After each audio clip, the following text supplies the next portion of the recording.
안녕하세요. 바른투자 커뮤니티 주식부장 양성소 멘토를 맡고 있는 이발 톡톡입니다.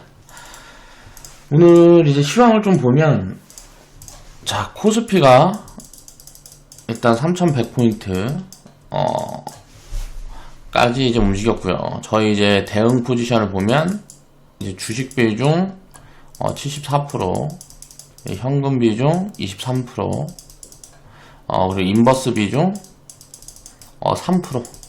이렇게 이제 리딩을 드리고 있습니다. 인버스 같은 경우는 운영하실 분들은 하시고, 인버스가 뭔지도 모르는 분들은 하지 마세요. 그냥 현금을 뭐 한 1, 2% 더 갖고 있든지 아니면 주식을 뭐 가지고 있으면 됩니다.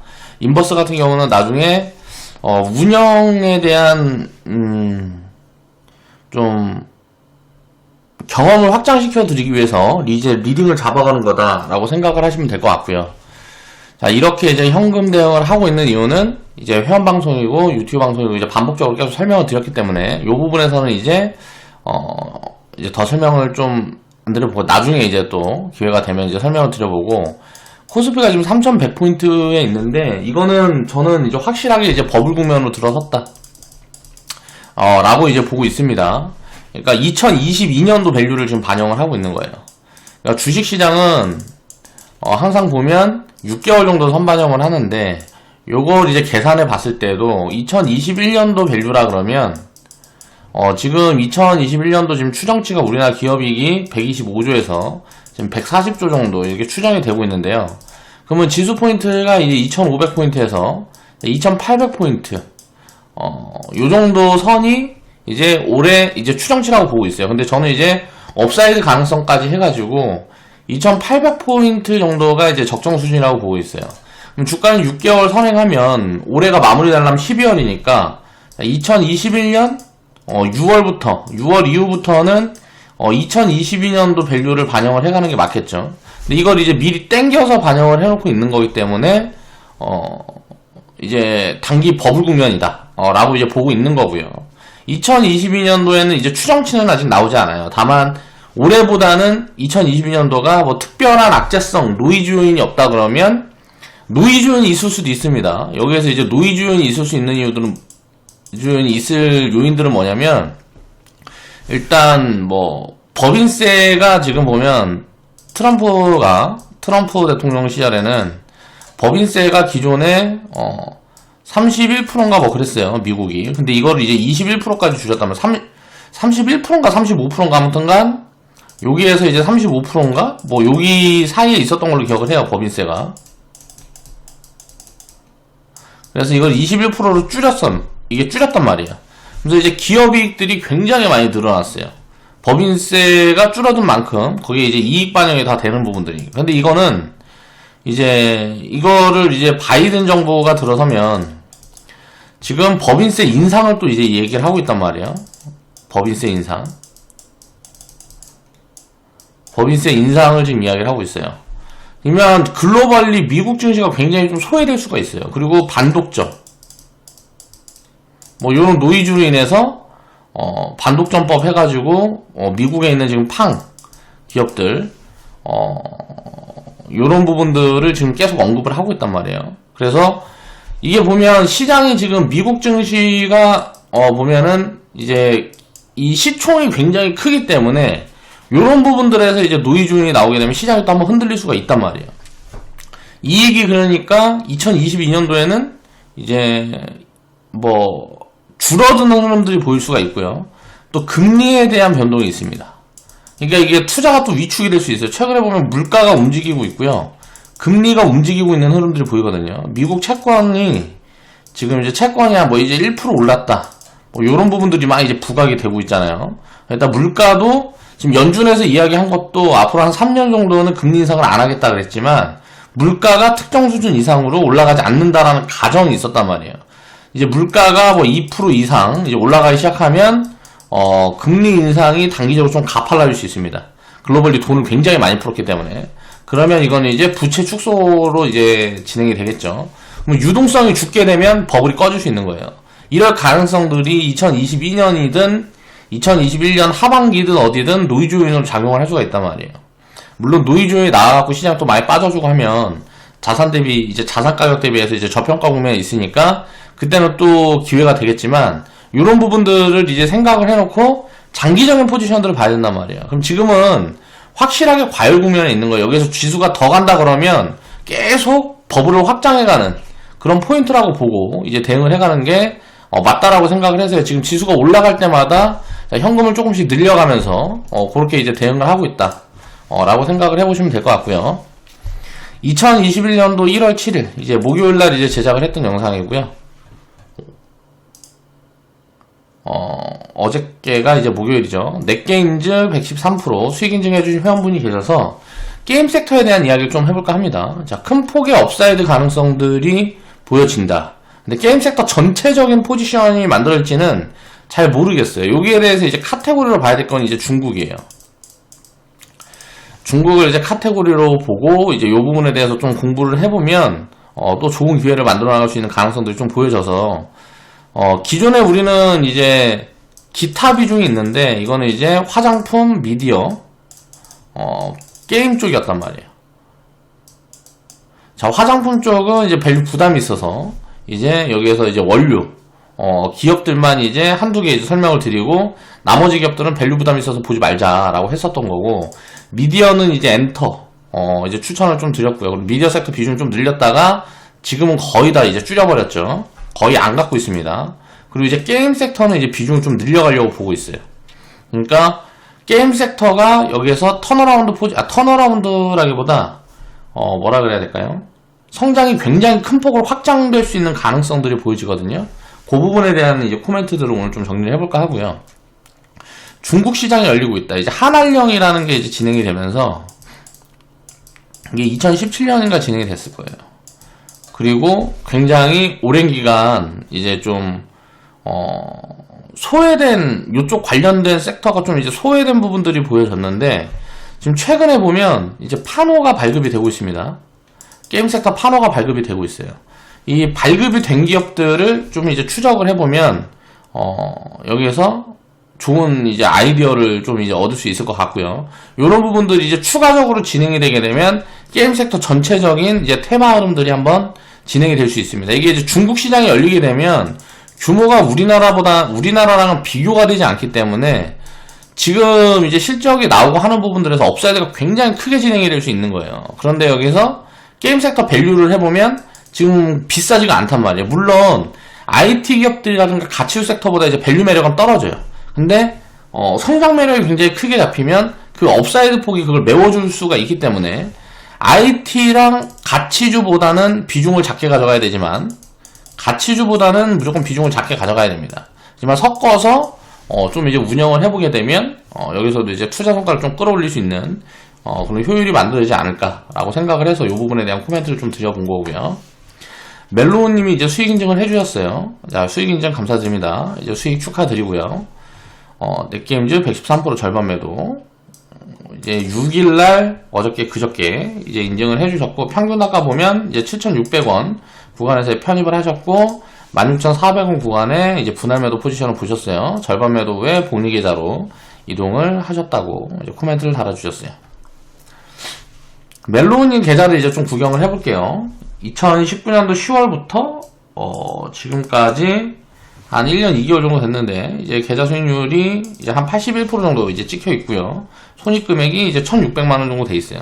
제가 이제 이 계좌를 갖고 나온 이유가 뭐냐면, 멜로님 보면 지금 지수가 2019년도부터 계속 수입이 들어가는데, 자금 투입이 이제 들어갔는데 계속 이게 유지가 되고 있단 말이에요. 근데 지금은 이제 2010년 3월달부터 굉장히 급격하게 지수가 이렇게 올라간 구간이잖아요. 그러면 주가라는 거, 지수라는 거는 결국은 이렇게 변동성을 가지고 올라가는데, 이 기간이 뭐 이제 2, 3년이 될 수도 있단 말이에요. 이렇게 밀리는 기간이. 근데 여기에서 지금 계속 자금 투입이 계속 되고 있어요. 그러니까 무슨 이야기를 하는 거냐면, 여기서 자금 투입이 계속 되다가 지수가 내려갈 때 자금 투입이 안 되면 어떻게 될까요? 자금 투입이 안 되게 되면 그동안에 이제 막 여기에서 만들었던 수익을 여기에서 다 토해낼 수가 있어요. 그러니까 이 자금 투입을 이걸 유지를 해서 이제 매달 이렇게 자금 투입이 지속적으로 만들어 나갈 수가 없다 그러면 현금 대응을 하면서 이제 관리를 하든지, 아니면 장기적으로 내가 이제 한 2, 3년 정도 만약에 지수가 조정 구간에 들어선다 그래도 요때에도 계속 이렇게 입금을 계속 해나갈 수 있는지, 자금 투입을 추가적으로 해나갈 수 있는지를 고민을 해야 된다란 말이에요. 그게 안 된다라 그러면 지금 이제 자금 투입을 총 할 수 있는 금액이 내가 갖고 있는 게 뭐 4천이다 뭐 1억이다 뭐 있을 거 아니에요. 그럼 이거를 한 5년 정도를 분할을 하는 거예요. 5년 정도를 이제 분할을 해서 그 분할 자금들을 지속적으로 사야 된다는 거죠. 시장이 이렇게 좋을 때는. 그리고 이제 시장이 이렇게 좀 안 좋아진 다음에 조정이 들어오는 기간이 뭐 이제 조정 구간이라든가 폭락 구간에 이게 뭐 이제 1년 이상 이제 뭐 이제 조정이 진행이 됐다. 하락 조정이든 횡보 조정 뭐 조정이 진행이 됐다. 그럼 요럴 때는 이제 사서 기다려도 돼요. 그러니까 이 변동성을 바라보고 하는 얘기가 아니고, 보통 보면 이렇게 하락이 돼 있는 구간에는 저평가거든요. 시장이 이제 저평가 영역에 들어가 있을 때는 그냥 지금 가진 거 다 사서 시장이 빠지든지 올라가든지 사서 이제 기다리면 되는 포지션들이 오는데, 이제 비싸거나 과열이거나 비싼 구간에는 신규 자금 투입을 계속 해나가면서 사다 먹기에는 그렇게 매력적인 구간이 아니라는 거죠. 그러니까 비쌀 때는 우리가 이제 포지션 대응을 생각해보면, 비쌀 때 장기적으로 보면 이건 지금 비싼데 이제 뭐 5년 후, 10년 후, 20년 후 보면 비싼 포지션이 아니잖아요. 그러니까 비쌀 때도 사는 건 맞아요. 그런데 덜 사거나 아니면 팔거나, 자, 팔아서 현금을 늘려가는 포지션이 이제 파는 포지션이 되겠죠. 덜 사는 포지션은 뭐예요? 계속 내가 주식 비중은 100으로 갖고 갔는데 계속 이제 저축 개념으로 보는 거예요. 난 이제 10년, 20년을 보고 지금 팔 필요가 없어. 그냥 주식을 다 가져가서 그냥 계속 더 사가는 거예요. 그러면 기존에 사는 것보다 조금 덜 사고, 금이라든가 채권, 이제 뭐 현금 비중을 같이 가져가는 거야. 덜 산다라는 말은 뭔 말이냐면 뭐 1대1 비중으로 운영을 하는 거예요. 그러니까 지금 예를 들어서 100만 원을 살 거면 30씩을 사는 거예요. 어디다가? 예를 들어서 주식, 그리고 뭐 금이나 채권. 금이랑 채권을 사는 이유는, 금이랑 채권도 이제 변동성이 있는데 주식보다는 변동성이 작기 때문에, 주식 채권을 이렇게 사는 이유는, 금이나 채권을 사는 이유는 뭐예요? 화폐 가치는 장기적으로 하락할 수밖에 없으니까. 그래서 지금처럼 저금리 구간에는 화폐 효율이 떨어지니까 금이나 채권을 사는 거란 말이에요. 그리고 이거는 이제 금리 수준이 좋거나 뭐하거나 할 때 이제 예금도 섞어볼 수가 있는 거죠. 근데 이제 시장이 지금 주식이 단기적으로 비싼 구간에 들어왔다라는 판단이 들면 주식 비중을 뭐 줄여갖고 예금이나 금을 이제 뭐 더 산다라든가 하는 비중을 이제 좀 조절을 하면서 같이 사는 거예요. 그러니까 예를 들어 쌀 때는 많이 사죠. 그러니까 무슨 말이냐면 주식만 사는 거예요. 금이라든가 채권을 아니면은 뭐 주식을 40을 사면 뭐 금이나 채권을 20이나 10만 사고 뭐 이런 식으로 이게 대응을 하는 거죠. 쌀 때나 많이 쌀 때는. 그러니까 많이 쌀 때나 많이 쌀 때는 이제 많이 사고, 이제 지금 비싸거나 뭐 적정 수준이거나 과열 구간일 때는 덜 사는 포지션을 항상 고민을 해야 된다는 거죠. 그래야지 시장의 변동성이 하락이 왔을 때 금이나 채권을 덜어서 주식 비중을 늘린다라거나 예금 비중을 줄여갖고 이제 현금 비중을 줄여가지고 주식 비중을 늘린다라거나 이런 효율적인 쌀 때 더 살 수 있는 이런 포지션들이 만들어지는 거예요. 그러면 장기적인 투자 성과에서는 당연히 효율을 끌어올릴 수가 있겠죠. 이런 부분들에 대한 고민을 해봐야 되는 거예요. 시장이 만약에 이렇게 갔는데 여기까지가 이제 버블이라고 우리가 쳐보겠습니다.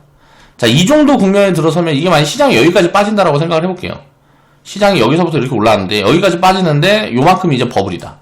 그러면 요런 구간 때는 내가 예를 들어 자금 투입하는 것도 줄여갖고 하는 게 효율적인 거예요.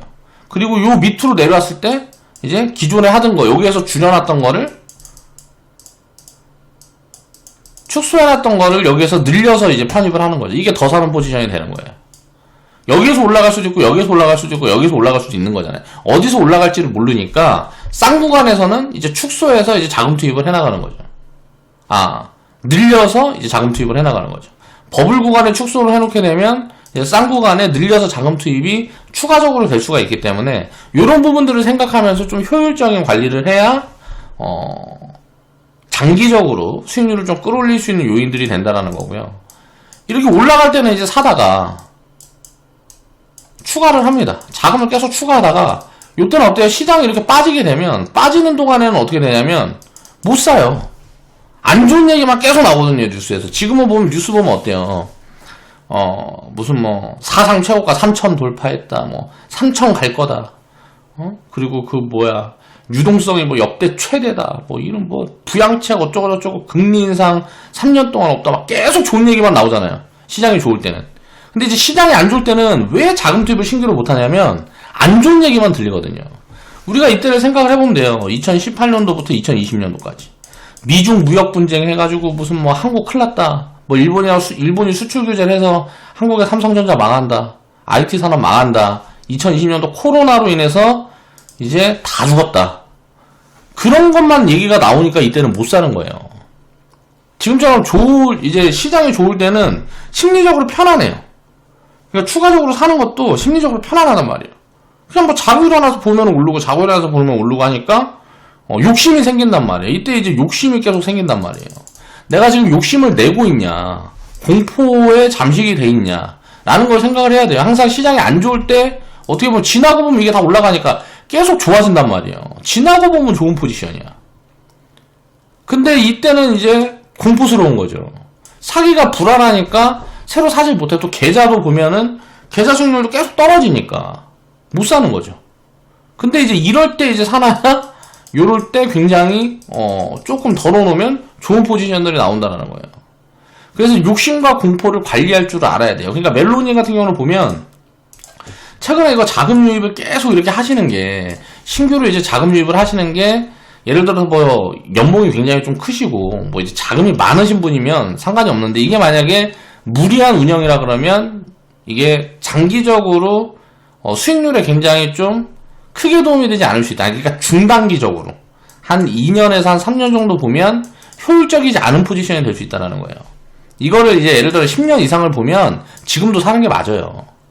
그러니까 이 효율을 조금 더 끌어올리는 요인들에 대해서 생각을 해볼 건지, 아니면 시장에 빠질 때 지금만큼 계속 자금 투입이 가능한지 라는 걸 생각을 해보고, 그게 불가능하다 그러면 400만원 살 거 100만원, 200만원만 사고, 그리고 나머지는 이제 뭐 채권이랑 금도 같이 사고 하는 개념으로 이제 좀 분산을 해서 포트폴리오를 관리를 해가면 시장이 떨어질 때 효율을 더 끌어올릴 수 있고 심리적으로도 더 편안한 포지션들이 만들어진다라는 거죠. 그러니까 시장은 지금 단기적으로 비싼 구간에 와 있기 때문에 이제 이런 부분들을 생각을 하고 갈 때가 됐다라고 해서 코멘트들을 드리는 거고요. 주가라는 거는 결국 이제 기업 가치에 맞춰가는 겁니다. 자, 요 부분들을 이제 설명을 드릴게요. 이제 넥슨 무슨 이슈가 있을 때 넥슨이 넥슨 판다, 이 매각 이슈가 있을 때 여기서 이제 추천 한번 드렸었던 적이 있었어요, 눌림에. 근데 제대로 움직이지, 이거는 이제 여기서 매도사인이 못 나갔었나 보다. 넥슨 GT 같은 경우는 여기서 이제 매도사인이 나갔었고, 이게 두 개를 샀으니까 하나는 팔고 요거 끌고 가보자 해갖고 얘는 들어올라갔으니까 매도사인이 안 나갔었던 것 같고, 그때 당시에는. 그리고 나서 이제 다시 이제 추천을 드리고 했었던 시점이 제가 기억하기로는 뭐 이제 4월달 이 시점으로 알고 있는데 정확한 기억이 안 납니다. 여기에서 추천을 드렸었던 건지 여기에서 추천을 드렸었던 건지 기억이 정확하게는 안 나요. 자, 근데 이제 넥슨 GT 같은 경우가 여기 급등 포지션들이 나왔을 때 얘는 일괄 매도 사인을 드렸는데, 지금 넷게임즈 같은 경우는 최근에 급등 포지션이 나왔을 때 분할 매도 사인을 드렸단 말이에요. 이게 왜 그런지를 이제 이해를 해야 되는 거예요. 넥슨 GT 같은 경우는 숫자를 딱 까보면 기업 가치가 얼마인지를 알 수가 없어요. 그러니까 이 기업이 도대체 가치가 얼마인지를 알 수가 없기 때문에 급등 포지션에 나왔을 때 이제 매도 사인을 세게 낸 거고요. 넷게임즈 같은 경우는 턴어라운드 포지션들이 보여져요. 그래서 지금 적정 가치가 이제 잡혔는데 지금 구간에서 보면 3만원 이상 보여진단 말이에요. 이게 턴어라운드가 업사이드 흐름이 보여져서, 그렇기 때문에 이제 분할 매도 해고 이제 보유해가는, 지금 이제 한 14,000원, 15,000원 구간대에 있으니까 주가 수준이 그렇게 보는 거고요. 자, 3만원 넘어갔을 때 이걸 분할을 보는 이유가 뭘까요? 적정 가치가 3만원인데 지금 15,000원인데 왜 분할 매도를 하냐 이거예요. 3만원까지 그냥 보유해야지. 그럼 이제 제가 리딩하는 포지션이 상승 여력이 100% 이상, 이게 이제 기준점이란 말이에요. 리딩할 때 이게 기준점이에요. 제가 이제 종목들을 추천을 하고 뭐하고 할 때 이게 기준점이니까, 자, 요 밑에 이제 뭐 4,000원, 뭐 8,000원, 9,000원 뭐 요게 있을 때는 어때요? 상승률이 굉장히 많이 나와 있잖아요. 그러니까 이거는 이제 그때는 이제 적성가치 밸류 체크는 안 됐었던 건데, 이제 턴어라운드 포지션을 보고 이제 추천을 드렸던 부분들인데, 이제 적정가치 산출이 되면 예를 들어서 이게 적정가치가 만약에 5만원이다. 그럼 25,000원까지는 매도 없이 보유하는 사인들을 드린단 말이에요. 근데 그게 좀 애매한 거예요. 지금 이제 3만원에서 한 6만원 정도 보여지는데, 적정가치가 이제 업사이드가 나오게 되면 이건 늘어나는 거, 다운사이드가 나오면 좀 떨어지고 하는 부분들이 있는데, 이 상승 여력이 이제 100%한테 있기 때문에 요거는 분할 매도 포지션을 보는 게 굉장히 합리적이라는 거죠. 왜 그러냐면, 자, 한계가 있을 때 이게 이제 100%가 가면 여기에서 이제 2분의 1을 줄이면, 자, 기존에 갖고 있던 거 한계랑 새로 사는 거 한계가 나오는 거예요. 이거는 신규. 이거는 기존 갖고 있는 종목을 두 개로 줄일 수가 있는 거죠. 100% 수익권에 나오면. 그럼 이걸 두 개로 줄이는 게 이제 효율적인 포지션에 나오려 그러면, 기존에 갖고 있던 종목이 이제 뭐 한 100% 정도 상승률이 남아있을 때 신규가 100% 이상 상승률이 남아있는 종목을 신규로 편입을 하는 거죠. 그럼 이게 무슨 효율이 있을까요? 기존의 종목이 뭐 예를 들어 상승률이 300% 남아있다 그러면, 이거는 분할을 해서 쪼개는 거는 새로 편입을 할 때 300% 이상의 상승률이 있는 걸 사면 모르는데, 얘는 상승률이 300%인데 얘는 뭐 100% 상승률이 있는 거라 그러면 사면 안 되겠죠. 이게 분할 포지션을 보면 안 되겠죠. 이걸 그냥 갖고 가는 게 합리적이죠. 자, 상승에 대한 기대감 똑같이 100% 이상으로 남아져 있는데, 이건 똑같죠. 근데 이제 리스크는 줄어드는 거예요.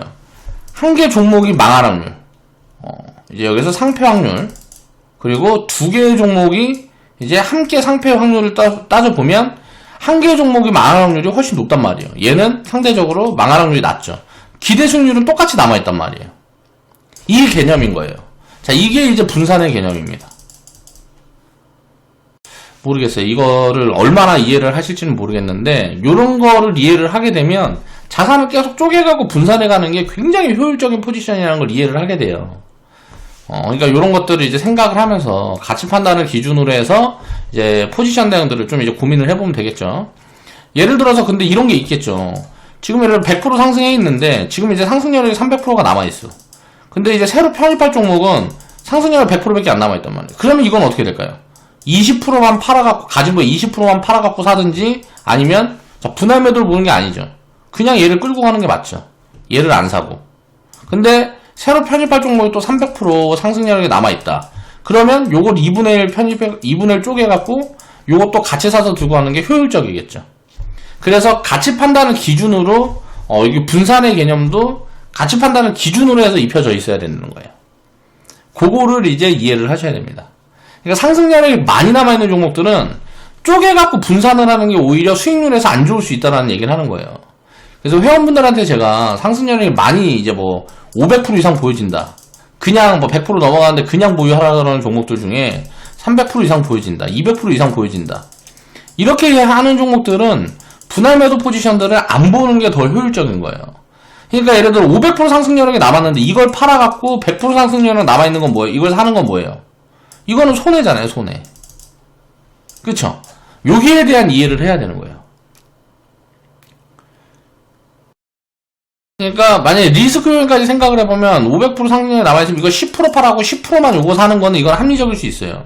왜냐면 그 변동성이라는 거는 어떤 속도로 어떻게 진행이 될지 모르니까. 근데 이제 가치를 판단해서 기준으로 놓고 보면 이거는 손해 포지션이 되는 거죠. 그러니까 항상 분할 매도에서 항상 분산을 하는 게 좋은 게 아니고, 상승 여력을 기준으로 해가지고 비슷한 포트폴리오를 여러 개 갖고 가는 게 좋은 거예요. 예를 들어서 100% 상승 여력이 있는 종목들을 계속 산다 그러면 이거는 한 개를 갖고 있는 것보다는 두 개를 갖고 있는 게 좋은 거고요.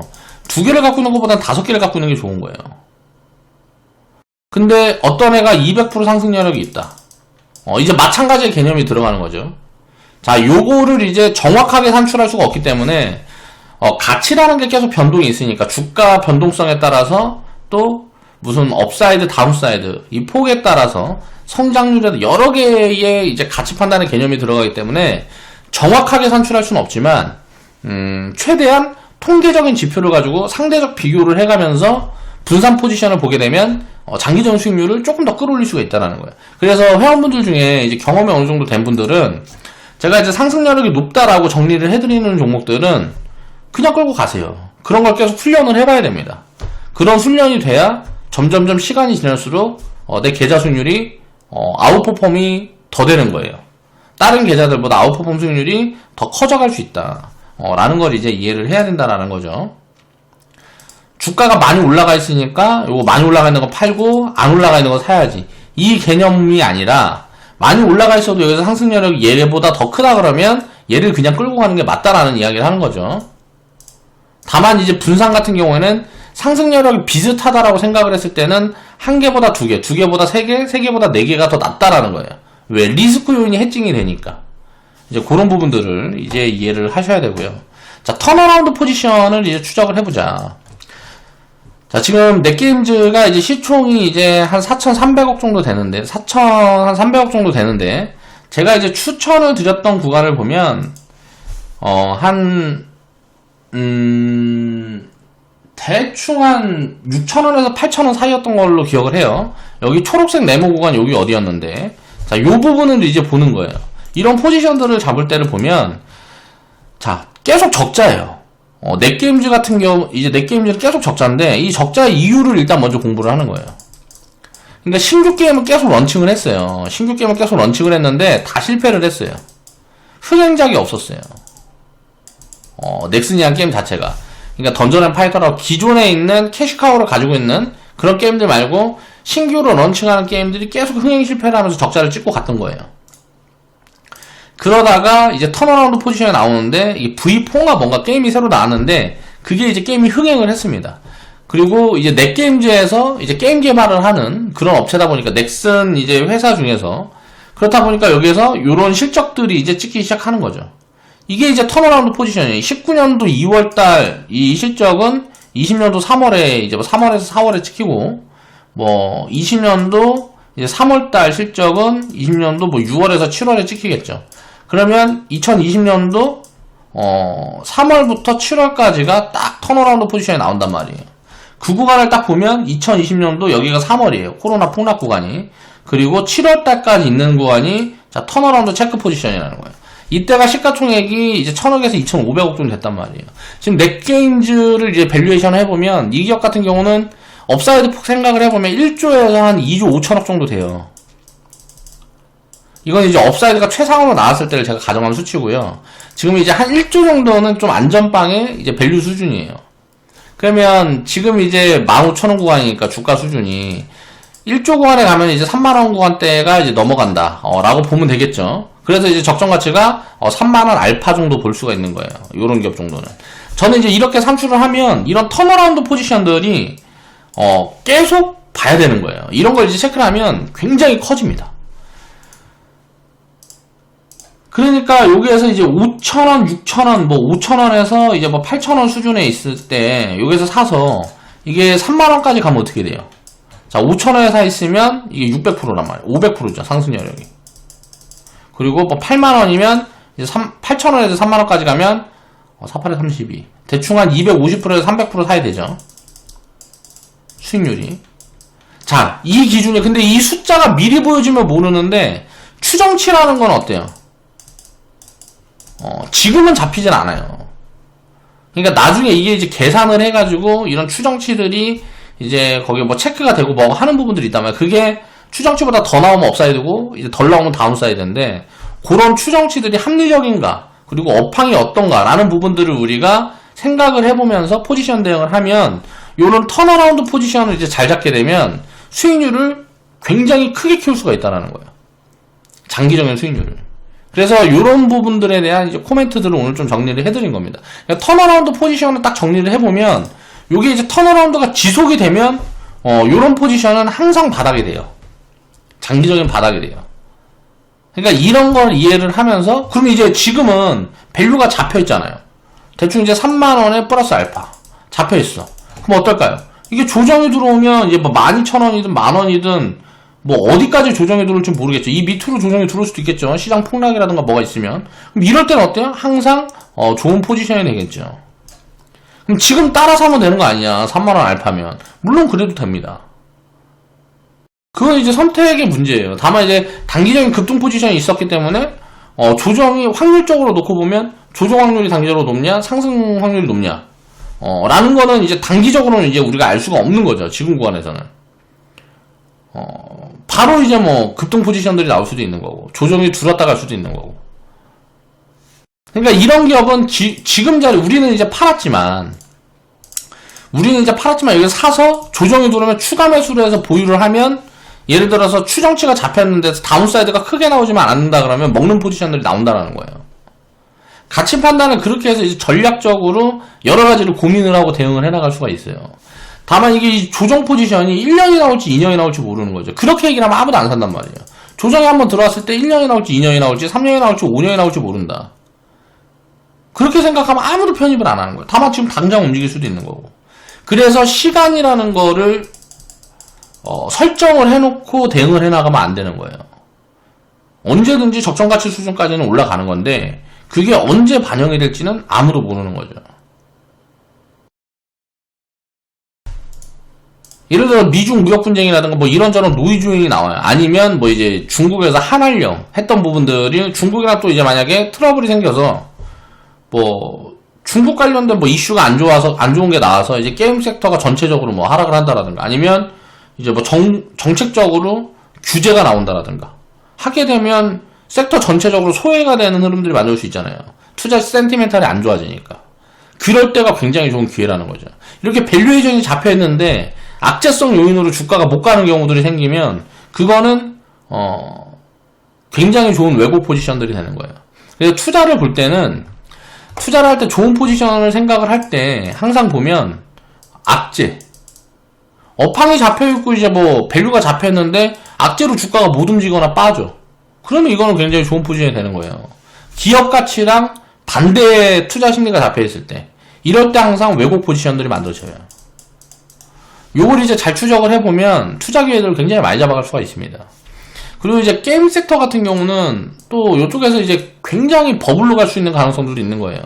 지금 중국에서 지금 판호가 하나 두 개 열리는 흐름들이 보여지거든요. 이게 전체적으로 확장이 되는 게 확실시 되면 중국 시장은 우리나라 시장하고는 비교할 수 없을 만큼 크거든요. 그리고 장기적으로 성장 여력도 굉장히 크죠. 그러니까 지금 뭐 GDP라든가 이게 생활 수준이 좀 더 높아지고 하게 되면 또 우리나라 같은 경우는 게임 인구가 계속 늘어나는 구조가 아니에요. 인구가 줄고 있으니까. 근데 중국 같은 경우는 젊은 인구가 우리나라보다 훨씬 비율이 높단 말이에요. 그러니까 인구도 굉장히 많죠. 그렇기 때문에 이런 시장에서 굉장히 좀 크게 열릴 수 있는 가능성들이 있다. 그래서 이제 뭐 이 판호 발급 이슈가 최근에 좀 붙고 있는 기업들이나 이런 것들을 보면 업사이드 폭을 알파를 항상 줘야 된다는 거죠. 그러니까 그 업사이드가 굉장히 커질 수 있다는 거죠. 예를 들어 기존에 뭐 이제 중국에서 이제 흥행을 해버린다 치면 업사이드가 몇 배가 나올까 생각해보면 막 3배, 5배, 10배도 나올 수 있는 거잖아요. 이 업사이드 폭이. 이 넥슨이라는 기업도 중국에서 던전 앤 파이터라는 게임 하나를 던파라는 게임이 중국의 흥행작인데 이걸로 그냥 게임을 직접 유통하는 것도 아니고 이거를 텐센트에서 아마 유통하나 그럴 거예요. 근데 이거 로열티만 이제 1년에 1조를 받아요. 1년에. 게임이 중국에서 하나 흥행해버리면 밸류에이션이 뭐 10조 이상 되는 거야, 기업 가치가. 뭐 10조, 20조 이렇게까지 그냥 팍 커져버릴 수가 있다는 거죠. 그러니까 여기에서 굉장히 스타가 많이 나올 수 있어요. 중국 시장이 본격적으로 열리고 거기서 이제 흥행작들이 나오고 하게 되면 중소형 게임 회사들이 만약에 여기다 하나 딱 터지면 바로 이제 바이오 기업처럼 이제 뭐 블록버스터 게임이 하나 딱 터지면 바로 이제 뭐 대박이 날 수 있는 거죠. 우리나라 게임 회사에서도 이제 크래프톤이라는 기업이 나왔죠. 그런 기업들이 계속 생겨날 수가 있다라는 거예요. 지금 큰 회사들은 이 업사이드 폭이 상대적으로 작을 수 있기 때문에 중소형 게임 기업들 중에서 게임사들 중에서 신작을 계속 이제 개발을 하고 있는 기업들 중 이제 좀 찾아보면 제가 좀 추려보니까 지금 당장도 밸류 매력이 좀 있는 기업들이 보여집니다. 요건 이제 회원방송에서 제가 이제 회원분들한테 이제 정리를 해드릴 거고요. 그래서 그런 부분들을 좀 찾아서 지금 장기 관점에서 포지션 대응을 해보면 일단 지금 당장 잡혀있는 밸류를 생각을 해서 보통 이제 게임 섹터는 그러니까 밸류를 해보면 뭐 시장이 좋을 때는 뭐 안 좋을 때는 20배에서 좋을 때는 뭐 이제 한 40배까지 뭐 이렇게 받아요. 하나 터지면 게임 하나 터지면 바이오처럼 굉장히 업사이드가 크게 잡히고 하니까 그래서 이렇게 많이 봤는데 지금 뭐 한 10배 수준에 있는 뭐 이렇게 저평가 영역에 있는 기업들도 좀 많이 보여요. 그러니까 성장률이라는 걸 감안을 해봤을 때 굉장히 좀 많이 싼 기업들이 좀 있다라는 거죠. 그래서 그런 것들을 좀 추적을 해서 좀 골고루 담아놓으면 좋지 않을까라고 생각을 해서 오늘 이런 부분들을 이야기를 해보고 싶어서 좀 가지고 나왔어요. 그러니까 중국 시장이 열리게 되면 요거는 굉장히 큰 업사이드가 만들어질 수 있다. 그리고 큰 테마가 붙을 수가 있다 라고 생각을 해보고 좀 접근을 해보면 될 것 같아요. 그래서 게임 섹터는 지금 좀 봐야 될 구간이 아닌가 라고 해서 저도 이제 좀 추려가고 있습니다. 자, 오늘 방송 마무리 할게요.